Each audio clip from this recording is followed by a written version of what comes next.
Welcome back to Review Factory. This is Joe for you from Review Factory, bringing you the brand new review of the brand new FX series, The Strain, Season 1, Episode 1. Toro plays Dr. Ephraim Goodweather, the head of the CDC Kennedy team in New York City. You might know him from the hit Netflix series House of Cards as Peter Russell. Peter Russell gets killed by Frank Underwood, of course, in episode 11 of season 1. Or from the really awesome Owen Wilson movie Midnight in Paris as Ernest Hemingway. Anyways, the guy has some really good track record in terms of acting in both the big screen and in the small screen. And in this pilot, he does a great job of portraying the character. Really does make you give a crap about his character, which is actually good. Second of all, we have David Bradley, who plays Professor Abrams Atrakian. You might know him from the hit movie series Harry Potter as Argus Filch, or from The World's End as Basil, and Marvel's Captain America the First Avenger, and from Hot Fuzz. For somebody his age, he does a great job. David Bradley plays this really old badass who you just happen to like because he's just badass.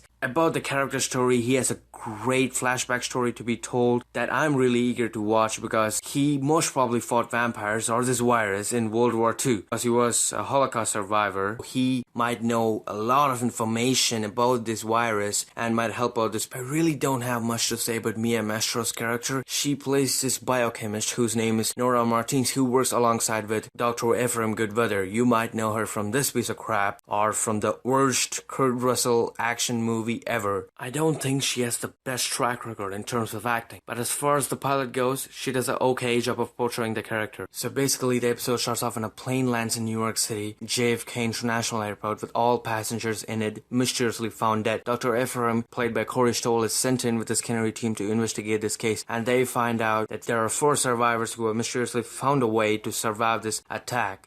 And now that they're investigating this case, they find a lot of weird stuff like a worm that is sent by the vampire in order to attack all the humans in the plane.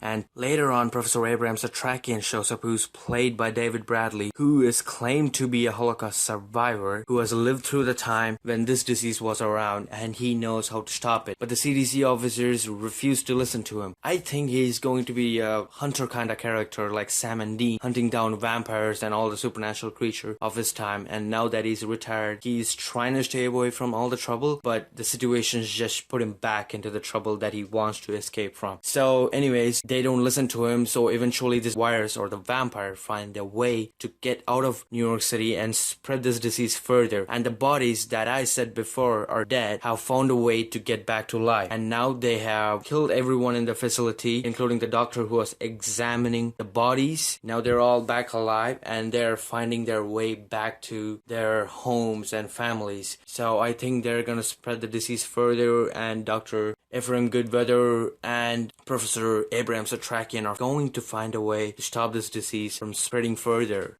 The episode ends off there, and now we are left with a series or a season filled with epicness that is possibly going to tell us how the humans are going to face this supernatural threat, or at least find a way to survive. So this episode of The Strain is directed by Guillermo del Toro, who also wrote the books alongside with Chuck Hogan. Guillermo del Toro has did some amazing job in terms of direction. He has directed movies like Hellboy 1 and 2, and he has directed Pacific Rim. He has also wrote the stories for Hobbit 1 and 2, and I think he's also writing the story for Hobbit 3. And I would like to see his direction more in this series, but I don't think it would be possible since he is also writing the story for Hobbit 3, and after that I think he will be working on Pacific Rim 2. But I'm pretty sure he's going to come back for at least 1 or 2 more episodes of The Strain. Having said how good this episode of Strain was, I give this episode of Strain a 9.5 out of 10 because it's freaking awesome and you guys must check it out. Now, if you like what you're seeing here and you want to see more of these videos, hit the subscribe button right below, and to check out my Transformers Age of Extinction review, click right here. Here, we are all targets now. He needs our help. We're in a lot of trouble! Oh my God! Autobots, roll out! Transformers, a Michael Bay film, June 27th.